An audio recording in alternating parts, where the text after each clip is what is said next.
سلامت عنا بالنافطاتنا كبراتن بيت السب تقراي برودكاست سيرفيس نعلة ربع 25 لكاتيت كلتشن 18 عام تمرت ستواردو حدشتي وانا معبالتات حيزنا لكم قريبنا لنا حبراوت عنحتكم سناكم بمعدام نابزر زراتهم تسقاقرنا عيسرا سوات زحازة قجل الوغ سلام تقراينا بالدسابة كم زغنع تقليتوام جنرال ساموراي نسبوغانو سلام تقراي مرقاقات هيبولام جزاو محدار تقراينا يورح لكاتيت ما هي سرحتني عن مخفال كم استتقمها بزقلنا تقال زلواتي هاد بعال سلطان قل ما هي كم زخفل قليتو اللام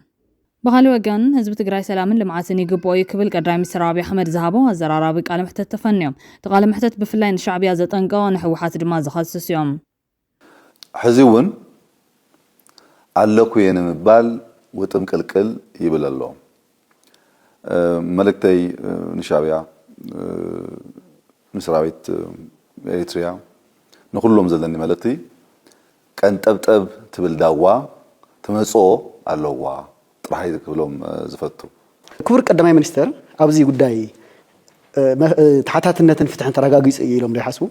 اتوق بتشعو غزا ودب زنبر حيل كمز جمره كله زفلطو صحاي زموقو حقي منغست إرترا نمنغست إثيوبيا بحوار كوينا نإثيوبيا نوغا إلو كصوغو زخيل إلكا محساب بقالو زي حتيو كما يلوم يوم مسحاكم كوينا حزبكم نوغا أزبلو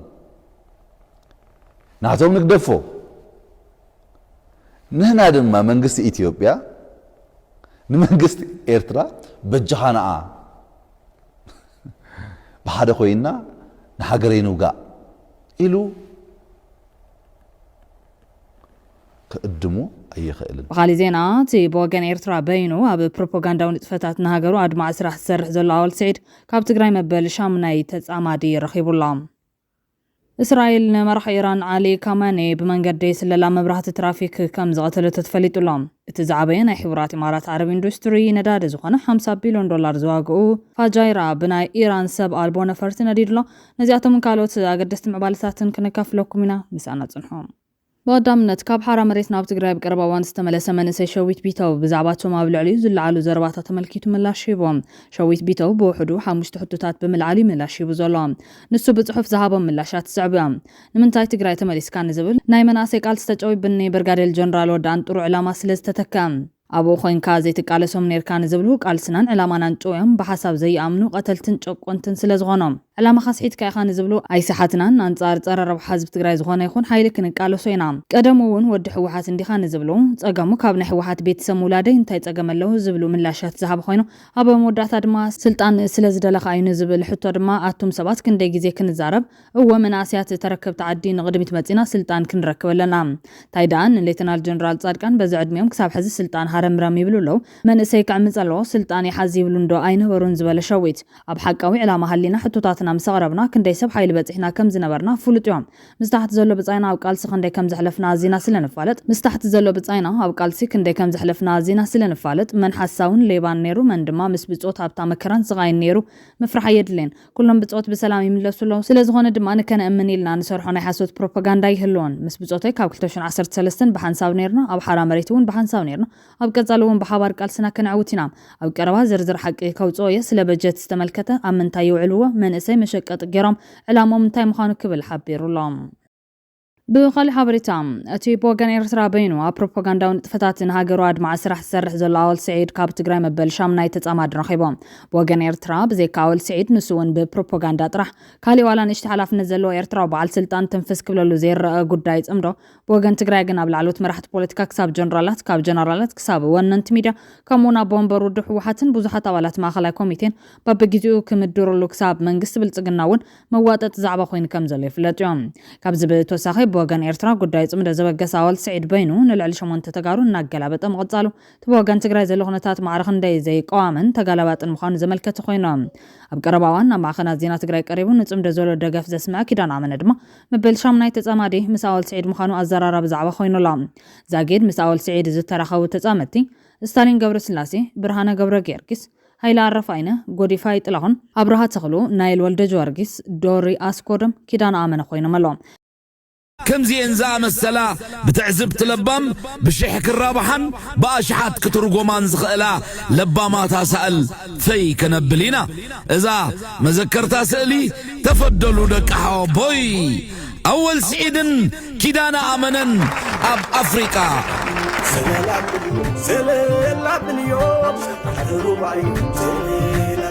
تتصمدو مسمر سحيتي زبالة برهانة قبر جيرجيس هالواتو كاب حزب كاب صور سمنات زغطر خوينام ولاديت تقرأ برهانة قبر جيرجيس أب كبتشن كثير كمان حجوزن زوم دك أي بلان اللوها لبي سابر كل جازتين زراعي هاي المريم صحيح فلام زعبا برهانة قبر جيرجيس ملكيتو حبرت الزكافة لزراعي أتم سبات الساعة فتحي سبناي حق قلام بيت سب برهانة أب خياتي نبرلو لبي سابر كبيت سب أب جنكات حزنن كرسة كوينام كبعد دقرات تدقاقا من نادولو سلفت أري برهانة حقيقو كي ترف حجوزنا كبلو نغنم حسبوا عديخا ودي أبي عتوى أبي حقاقة أبي تصور النابلت كتبكن كلا سمعك سمعت أب حد جزانا زلو لبس سبر قدايم حفتون كي ترفا زحاوي بك حقيقو ديو كتعرف النابلت بهوت مهلاون زي مهلاون فقد شران مغلا أب كرتت يتركب بحق البايون وشت داميو أدين حفتين نعي بخمزي جنكات كرتت كلان كلوا مسيلو يا بحرني كابل بيز بلكم تاي جبرت ولاديت تجراي بدك أب تجراي تحزن بقام انت فتحن نادو برهان نكمل كابل بنحجزهم بسور الله نفتح مكلاس نتفتو ويتنسألونا مرزك أيكون نمو بجحاتكم دمت نخنا كبل أب مربب حبرتا زراي برس صحيح اللام إسرائيل لما راح إيران على كمان بمن قدس للا مبرهات ترافيك كم زغتلو تتفليتهم تزعبين حبرات إمارات عرب إندستري ندار زغنا 5 بليون دولار زواجو فاجيرا بنا إيران سبال بونفرت نديدولا وإيران أنصار إسرائيل أمريكان مشاركة نزال صالحين كاندي وتدرو حيل إيران زغنا سلام وحلوة صورة أنصار أمريكان إسرائيل أفدق سيول خفت مخانو تحنيلا مرحيوها بتيران بستفت قاعد تستاتلو وهابقال كور حلوة صورة برغادير جنرال علي محمد نعم حيلتاتو نصلاتنا زبلن إسرائيل أمريكان متقعد قاطل مخان قالتولا تجنرال منغستا معخن زينة تاسانيم أبزاها مقلزي معول مسايلات إيران أنصار أمريكان إسرائيل أفدق سيول كخفتو يلوم إيران نتابرو عي معالتو ذاتو متقعد ملاش نمعب قبل على إسرائيل كالوت محازوت أمريكان أما خلا مبرات قورو زلا متقعد مسايلات سبال بونفرتن قاتلاتو اللولام بحدشو استمزازا أزازيو أحمد الشهادي زمر حلوة صورة بمولا حيلو تلخو قاتلن نصلات هناك فرد مخانون توهاب قال قالتوام برغادير جنرال علي محمد حدا كابتم قند علامات أمريكان إسرائيل زخونه حلوة صورة أززتون أولاتون استقتلوا دم سماتات حنا بمفتاح قبل على صلاتنا زوارد سعرات كورد يلوم بمسارة زي إسرائيل قبل على تهران بيروتن حدش متقعتي كتكفتن كلا أمريكا قبل على إيران كبير متقعت كم زي صعباتن كعلام بخالي غاز منيسر مكل خال سعود عرب أبرياج زركا وإمباسي أمريكا بخلت درونات متقعت كم استفدت مرقاقيتهم إيران أبدوا كفالة هاجر بزركا وصان مسمر ما يمتصاببو حرموز نزح الفا مرخب إلى ما جيرام أما خالزيو تزعبين حبرات إمارات عربي إندستر ندار زخنا 5 بليون دولار زواجو فاجايرا بنا إيران سبال بونفرتي توقع زلام حزبن إندستر انتقراي بدرون زوادمت إمارات نايمن جزان ديدو نايمن كتعرف زمسل حد قاوري دوالا بخالي قصد ما إسرائيل نعلي كمان بمن قد سللا كاب مبرهات ترافيك كم زغتلت تفلي طلام إسرائيل نحلو تلعلو مرح إيران علي كمان كالو تلعلو بسلطان إيران نمكت تاليلا نابسفح مربب كاميرا ترافيك تيران كمز سرسرت هاك كمز قاورت فاينانشال تايمز نتقداي زفلتو خل تسبات بمتقات سبتبوام كاميرات إيران أكال نايت سلفنياتاتن طعامت سرعتن مللاين كسعبون زخولهم ناي منقست مكتال مسارح مخانا يمن موساد جن أنصارت سرعات كتكملهم كيلوم إسرائيل قدم عامتات نتن كاميراتات سرسيراتن مالتون هاك جيراتن يام حنت فليت كاميرا دما أبالات عجبات ستا كاميني بودي غارد مخاينم أبي كم زعمتو بزرقي كورنا كم زلوار خيبام سلازي إسرائيل بتن كاميرات تبينو أبداراش نايتم حلوتي مدب سرحن نمن ككلاخلو كم استمدون فايلات ساريحهم إسرائيل أمريكان أبتي كاميني استقتلوا لجودنا باستر تيرانون أجرجلت موبايل قارئ أنسلزلا تومنا محلو تأكلات كبتحن كون زغل متنقطات كقربون زفتون سبات تعوم ملكتات كرخ بمخانم تتزبزب حبر إسرائيل بزعوا مريحنة إيران من قصاصاتهم من التكوز نبرت آخرانات داتا مفلاي سرحتهم مسارحتاتن ألغوريزماتن AI كم استطعمت مستمع التويت جازة إنجليز زت زرارة بعل سلطان قليتهم زدمان كامينين أبتز توقعلون أيسن بتأخيواك كتات الواخلوام نموسادن CIA اندمال على وتسب سلطان نبت أخيوا يخدو كم زلوا أرجاجيت اللام CIA قل في سلة وحبرت الزب سبب من جوون كم زنبرة تم من جتاتي حبرهم كالي زجرم زعبان يزخينات حيال تقين كخل يزفرح كان زخبرة كان زبلت وقان فخينان زاب كويت زوداسنا أمريكا أوروبران أبراريا مريت بيهوت مسعرفة كويت أوان تعالي لهم بتركوت أو تقولوا مسجمروا أمريكاوية مسبلهم أوكي بمال ما نمكيتن كفوز تبعلوا لاقاتامي أجرام تقوان فخينو لهم. Done.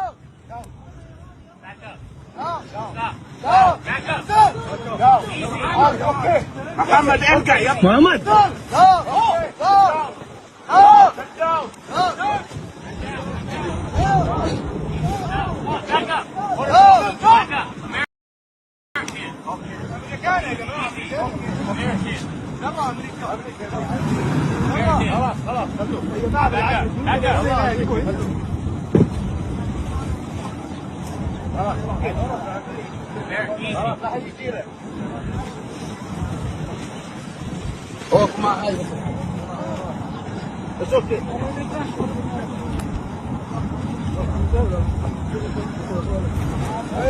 الثاني وقع فين ጊዜያዊ ምሕዳር ትግራይ ናይ ወርሒ ለካቲት ማያ ሰራሕተኛ ንምኽፋል ከም ዝተጸገመ ኣብ ዝገልጸሉ ዘሎ ወቅቲ ሓደ በዓል ስልጣን ግን ማያ ከም ዝኽፈል ገሊጹላ ጊዜያዊ ምሕዳር ትግራይ ኣማሪሩላ በጀት ካብ ፌደራል ብዘይ ምልቃው ማያ ሰራሕተኛ ንምኽፋል ከም ዝተጸገመ ጊዜያዊ ምሕዳር ትግራይ ገሊጹ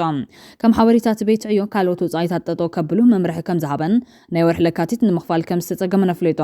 መዓዝ ከም ዝኸፍል ዛጊድ ዕላዊ ገበረን ሰራሕተኛ መንግስቲ ብወገኖም ኣብ እዋኖም ክኽፈሎም ይምሕፀኑ ኣለዎም ብኻሊ መዳይ ድማ ጊዜያዊ ምሕዳር ንኮሚቴ ዕማም ካብ ማያ ዝተገበረ ወፍያ ክሳብ ወርሒ ለካቲት ኣታው ክኸውን ምእዛዙ ይፍለጥ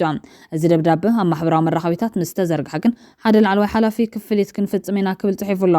ሓላፊ ቢሮ ሃፍቲ ማይ ኣይተ ተኽላይ ገብረ መድህን ናብ ዘርግሖ ጽሑፍ ኩሎም ጸገማት ተጋሩ ንጎን ብምግዳፍ ክፍሊ ሰራሕተኛታት መንግስቲ ትግራይ ኣብ ዝቕጽሉ ዕለታት ክፍሊት ክንፍጽም ኢና ስለዝኾነ ኩልኻ ሰራሕተኛና ከመትሩ ናይ መንግስቲ ዝወሃብካ መደባት ከይጓነኻ ስራሕትኻ በአግባቡ ክትፍጽም ንህዝብና መስዋዕት ክንከፍል ኩሎም ስራሕትና በአግባቡ ክንፍጽም ደጋጊመ መልእኽተይ ክሕልፍ ፈቶም ንህዝብና ምዕባለ እምበር ድኽነት ኣይነውርሶን ሰላም ንህዝብና ዝብል መልእኽቲ ኣመሓላሊፉሎም ብኻሊ ወገን 27 ዝሓዘ ጉጅለ ለኽ ሰላም ትግራይ ናብ አዲስ አበባ ከም ዘቕንዐ ተገሊጾም ረቡዕ 26 ለካቲት ልዕሊ 20 ልኡኻት ሰላም ትግራይን ሕወሓትን ንዘተን ኣብ አዲስ አበባ ዘቕንዑ ምዃኖም ተሓቢሩላ ኣመራርሓ ሕወሓት ዝሓወሰ ብጊዜያዊ ምሕዳር ትግራይ ዝምራሕ ጉጅለ ናብ አዲስ አበባ ክገይሹ ዝብሉ ንሕወሓት ቅርበት ዘለዎም ምንጭታት ክሕብሩ ቀንዮም እዮም ኣመራርሓ ሕወሓት ዝሓወሰ ብፕረዚደንት ጊዜያዊ ምሕዳር ትግራይ ጀነራል ታደሰ ወረደ ዝምራሕ ጉጅለ ኣብ ሰሙን ናብ አዲስ አበባ ከም ዝገይሹ እዮም ዝተፈላለዩ ምንጭታት ዝገልጹ ዘለዎም እዚ መገሻ እንተቐኒዑ ትስጋእ ኩናት ሙሉ ብሙሉ ክቕንጠጥ ተስፋ ዘው ኮይኑላ ብኻሊ ሓበሬታ ድማ ጀነራል ሳሙራይ ዩኑስ ኣብ ትግራይ ኩናት ከም ዘየለ መረጋገጽ ሂቦም ጋዜጣ ሪፖርተር ከም ጸብጸቦ ጀነራል ሳሙራይ ዩኑስ ኣብ ትግራይ ኩናት ከም ዘየለ ከምኡውን ቦርድ መረፃን ባይቶ ፌደሬሽንን ዝሃቡ ውሳነ ጠንቂ ግጭት ከይኸውን ክስርዝዎ ከም ዝሓተተ እዩ ጸብጺቡ ዘሎ ሀገራዊ የምክክር ኮሚሽኑ ስለ ሀገራዊ ሰላም ይመለከተኛል ብሎ እየሰራ ከሆነ ለሰላም እንቅፋት የሆኑ ምክንያቶችንም ሊመለከት ይገባል ሲሉ የቀድሞ ጠቅላይ ኤታማዦር ሹም ጀነራል ሳሙራ ዩኑስ አሳሰቡ። የቀድሞ የመከላከያ ሰራዊት ጠቅላይ ኤታማዦር ሹም ጀነራል ሳሙራ ዩኑስ በትግራይ ክልል የጦርነት ስጋትና ጭንቀት እንጂ ውጊያ አለመኖሩን ገልጸዋል። አክለውም በትግራይ ከሌሎች ክልሎች በተለይም ከአማራና ከኦሮሚያ ክልሎች የተለየ ግጭት በአሁኑ ወቅት የለም ብለዋል። የምርጫ ቦርድ የይገባኛል ጥያቄ የሚነሳባቸውን አካባቢዎች በሚመለከት ከፌዴሬሽን ምክር ቤት የተላከለት ውሳኔ መሆኑን ገልጾ ያስተላለፈው ውሳኔ ግጭት የሚፈጥርና የሚያባብስ በመሆኑ ኮሚሽኑ ለጉዳዩ መፍትሄ ለመስጠት የድርሻውን መወጣት እንደሚኖርበት አሳስበዋል። ሀገራዊ የምክክር ኮሚሽኑ ስለ ሀገራዊ ሰላም ይመለከተኛል ብሎ እየሰራ ከሆነ ለሰላም እንቅፋት የሆኑ ምክንያቶችንም ሊመለከት ይገባል ሲሉ ምክረ ሀሳባቸውን ሰጥተዋል። የፕሪቶሪያ የሰላም ስምምነት የፌዴራል መንግስትንና የትግራይ ክልልን ብቻ የሚመለከት እንዳልሆነ ኮሚሽኑ ስምምነቱ በተሟላ ሁኔታ እንዲፈጸም የማድረግ ድርሻ እንዳለውም ተናግረዋል። ኣብ ሞዳታም ህዝብ ትግራይ ሰላምን ልምዓትን ይግባእ ክብል ቀዳማይ ሚኒስትር አብይ አሕመድ ዝሃቦ ቃል አዘራራቢ ቃለ መሕተት ተፈንዮም እቲ ቃለ መሕተት ብፍላይ ንሻዕብያ ዘጠንቅቕ ንሕወሓት ድማ ዝኸሰሰ ኮይኑ ብፍላይ ብመሰረት ዘረብኡ ህዝብ ትግራይ እንድሕር ሰላምን ልምዓትን ዝግባኦም ንምንታይ ኢኻ በጀት ዓጺኻ ንምንታይ ኢኻ ነዳዲ ዓጺኻ ንምንታይ ኢኻ ቅርሺ ሓኒቅካ ሒዝኻ ንምንታይ ኢኻ ንትግራይ ብኣጽዋራት ከቢብካ ንምንታይ ኢኻ ግዛት ትግራይ ዘይትመልሶ ንምንታይ ኢኻ ተመዛበልቲ ውሕስ ብዝኾነ መንገዲ ናብ መረበቶም ዘይትመልሶም ወዘተ ዝብል ሕቶታት ዝቐርብሉ ቃለ መሕተት እዩ ተለቒቑ ዘሎ ገለ ትሕዝቱ ቀፂሉ ክቐርብ እዩ ክትከታተሉና ዓዲምና ቀዳማይ ሚኒስተር ግዚኦም ሰዊኦም ኣብታ ዝተጻረበት ግዚኦም ቃለ ሕመተት ምግባር ወይ ድማ ሓሳቦም ክፋል ፈቃደኛ ስለ ዝኾኑ ብፍላይ ድማ ብቋንቋ ትግርኛ ምስ ምዃኑ እውን ሽም ተመልከተን ብሽመይን ኣዝየ ከመስግን ይፈቱ ኣነ እውን ስለ ዝዓደምካኒ ይቐኒየለይ ክብል ይፈቱ ጽቡቕ ክቡር ቀዳማይ ሚኒስተር ኣብ ዝሓለፉ ዓመታት ኣብ ሰሜን ኢትዮጵያ ኩናት ኣጋጢሙ ነይሩ ነቲ ኩናት ንሱ ያው ዝተፈላለዩ ምክንያታት ዋላ እኳ ክህልዎ እንተኽኣሉ ብዋናነት ግን እንታይ እዩ ኢሎም ይሓስቡ ከምቲ ዝበልካዮ ነቲ ውግእ ዘበገሱ ምክንያታት ብዙሓትን ዝተኣሳሰሩን ክኾኑ ይኽእሉ እዮም እቶም ቀንዲ ጠንቅናይ ግጭት ግና ኣብ ሰለስተ ከፊልካ መርኣይ ይከኣል ቀዳማይ ብወገን ኣብተዋን ገዛይ ውድብ ነበር ሓይሊ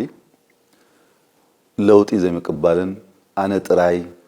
ብዝብል ስምዒት መውጣርን እዩ ነይሩ በመሰረቱ ከም ዝፍለጥ ሕወሓት ናብ መሬት ክውርድ ብዘይክእል ብሉይ ክለሳ ሓሳብ ዝተኣሰረ ውድብ እዩ ንህዝቢ ጥራይ ዘይኮነስ ንህልውኑ ኣብ ሓደጋ ዝእቱ ስጉምቲ ዓይኑ ዓሚቱ እዩ ዝወስድ ንህዝቢ ጥራይ ኣይኮነን ንባሉ እውን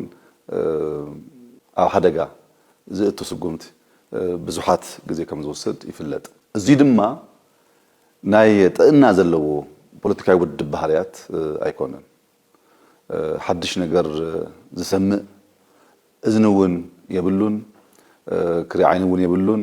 ድልውት እውን ኣይኮነን ሓድሽ ነገር ንምስማዕ ዝተዳለወ ውድብ ጽቡቕ ነገር ንህዝብና ዝጠቅም ነገር ክሰርሕ ኢልካ ንምእማን ድማ ዝጸገመካ እዩ ከም ዝፍለጥ ዓለምና ኣብ ዝሓለፈ ኢስራ ወይ ድማ 30 ዓመታት ብዝገርም ኩነታት ተለዊጣ እያ ዘላ ገጅፍ ለውጢ እዩ ዘሎ ዓለምና ዘለናዮ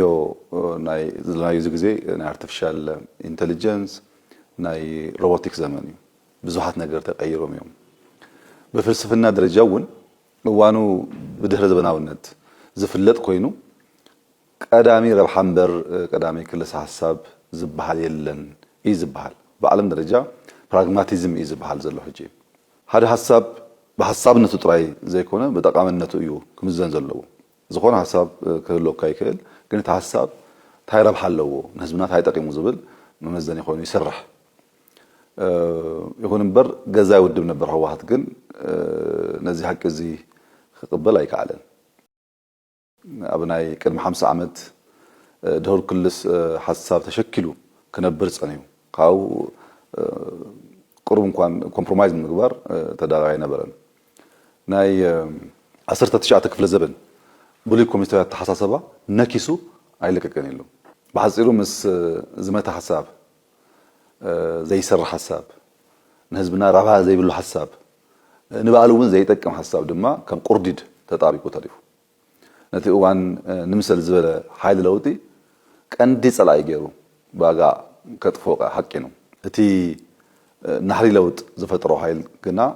ዘይቁርጠም እዚኣምን ከምዚኦም ዝኣመሰሉ ምክንያታት ተወሳሲኾም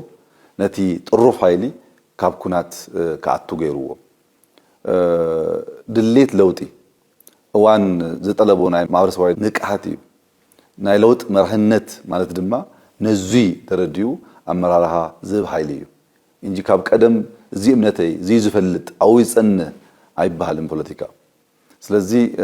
ዘምፀናዮ ለውጢ እዋኑ ዝጠልቦ ክስተት እዩ ጥሩፋት መራሕቲ ህወሓት ግን ኮነ ተባሂሉ ብፍላይ ንዓቶም ንምጉዳእ ዝመፀ ገይሮም ተረድዮም እዚ ከምኡ ኢሎም ኣሚኖም ጥራሕ ዘይኮነስ ከም ናይ ሞትን ህየትን ብምርኣይ ናብ ግጭት ምእታው ብቸኛ ኣማራፂ ገይሮም ወሲዶም ብወገነይ ከም ኩሉ ዜጋን ውዳበን ኣብ ተሓድሽ ዲሞክራሲያዊ መድረክ በነፃ ክዋሰው ምኽኣሉ ነይሮም ኢለ ኣምን እንተኾነ ጥሩፍ ሓይሊ ካብታ ናይ ቅድሚ 50 ዓመት እምነት ፍህም ኣይበለን እዚ ድማ ኣፀጊምዎ ምስ ተለውጢ ሓቢሩ ንምኻድ ፀገም ፈጢርዎ ማለት እዩ ስለዝኾነ ስትራቴጂኡ ዝኽተሎ ቅንዲ ኩናት ምህዝነቱ ኩሉም ካብ ብሉይ ክለስ ሓሳብ እዩ ዝነቅል ትርኢ እንተለካ ዝኾነ ስጉምቲ ዝኾነ እርምጃ እንተወሲዱ ሕወሓት መበገሲኡ ሓሳብ እዩ ከም ውፅኢት ድማ ጎናዊ መሐውር ስልጣን ፈጢሩ ህጋውነት ትካላት ፌደራል ዓልዩ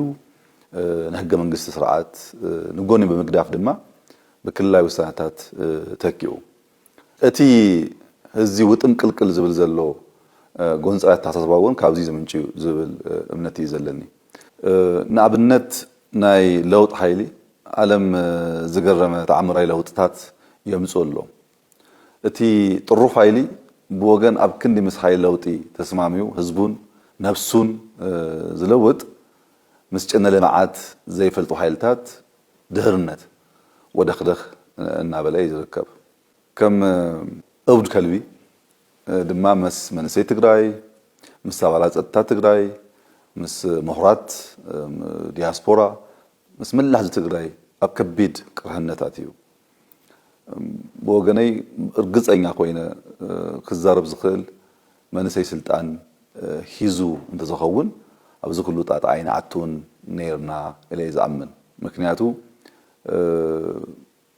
ብዘበናዊ ቋንቋ ክንረዳዳ ስለንክእል ንሕና ኣብ ዘለናዮ ክፍለ ዘመን ንፈልጥ ንሳቶም ድማ ካብ ቅድሚ 50 ዓመት ሓሳቢ ክሰርሑ ዝደልዩ እቲ ብመካከል ጸገም ፈጥሩ እዩ ዘሎ ስለዚ በሓጺሩ እትካላይ ምክንያት እዚን ወዲ እዚን እዩ ምባል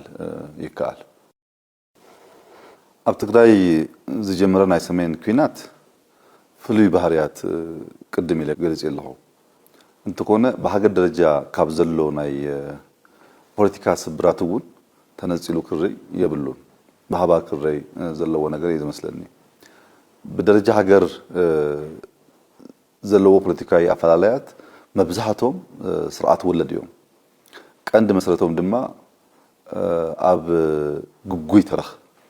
ዝተመሰረተ ፖለቲካዊ መዋቅር እዩ ተተረክና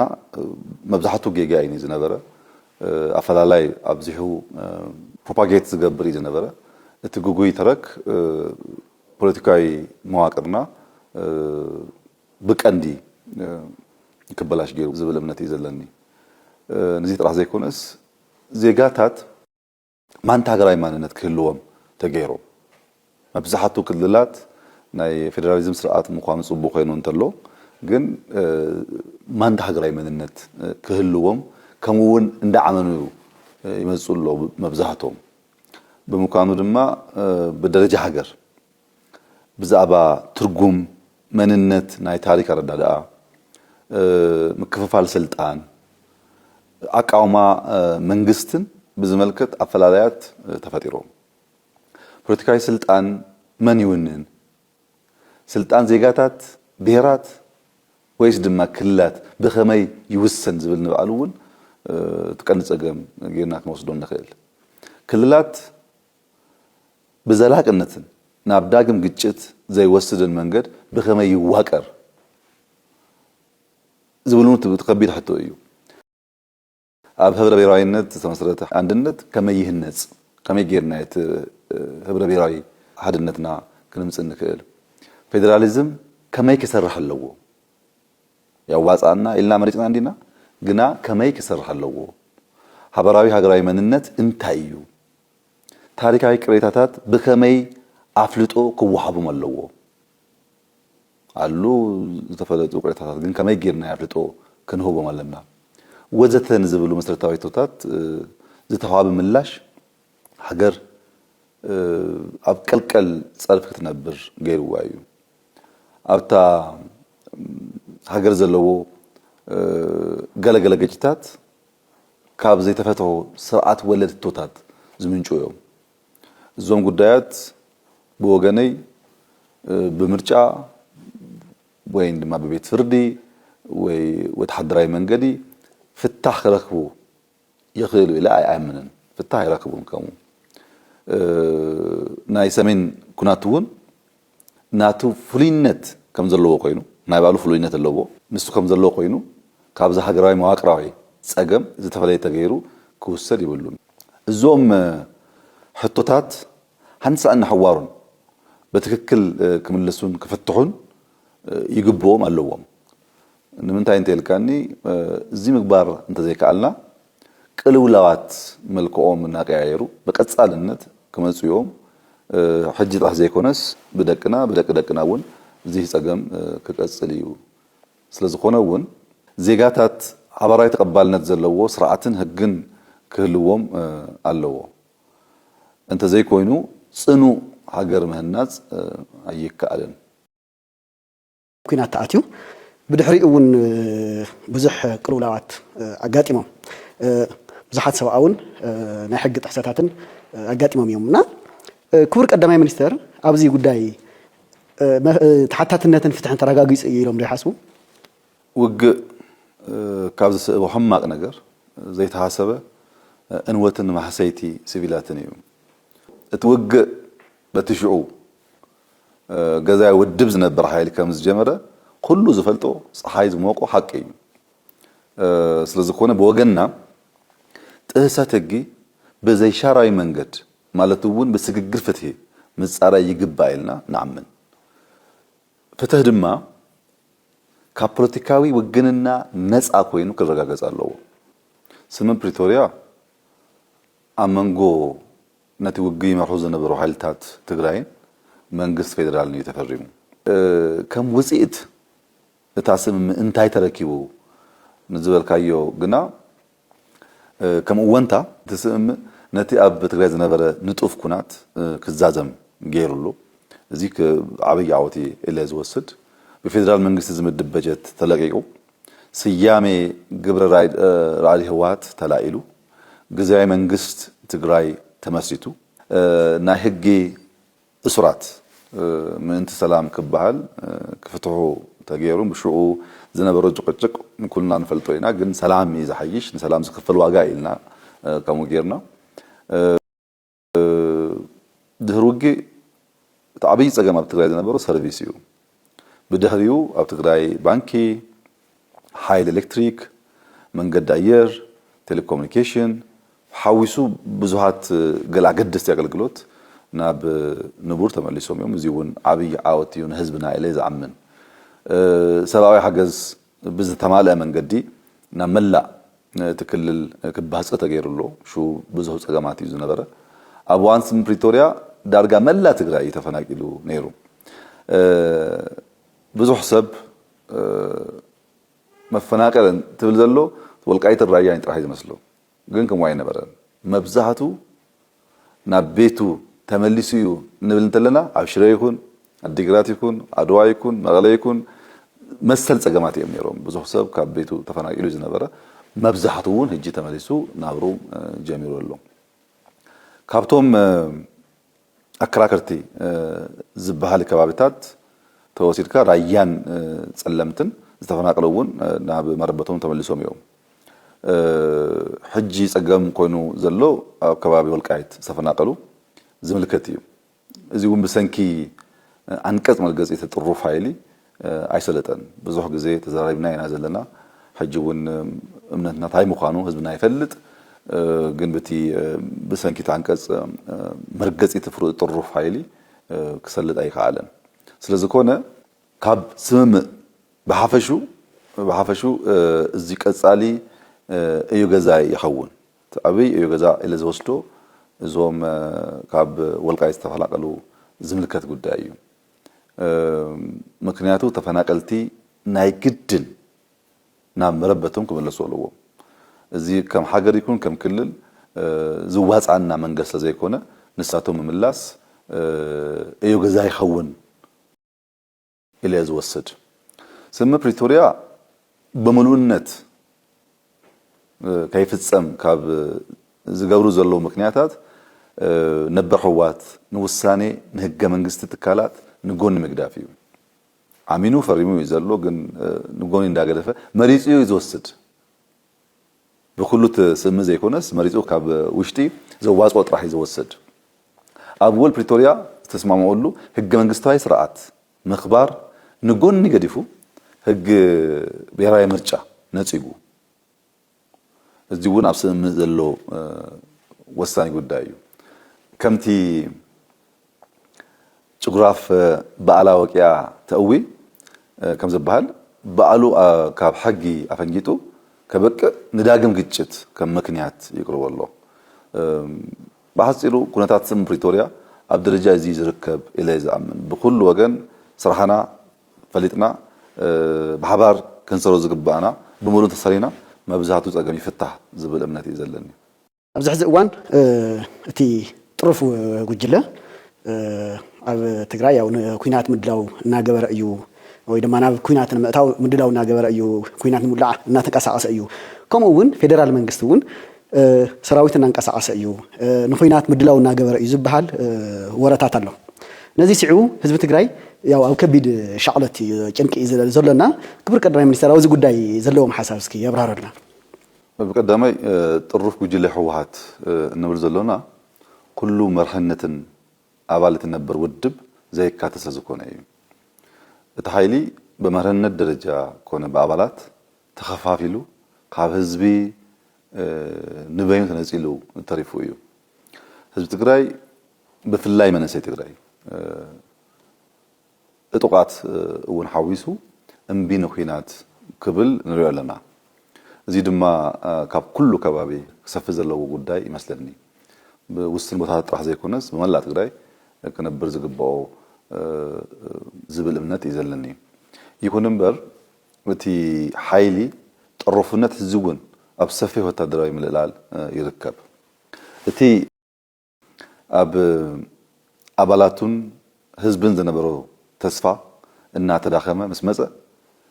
ኣብ ውሽጢ ዘሎ ተስፋ እናተዳኸመ መስመፀ ተስፉ ናብ ናይ ደጋ ኃይልታት ገይሩ ይዘሎ በታ ዘለቶ አቅሙውን ታቀም እንዳናሰት መጽያ ያዘላ በታ ዘለቶ አቅሙውን ሰፊህ ቅስቀሳ ይገብረሎ ናይ ልማዓት በጀት ቅድም ለከም ዝገለጽዎ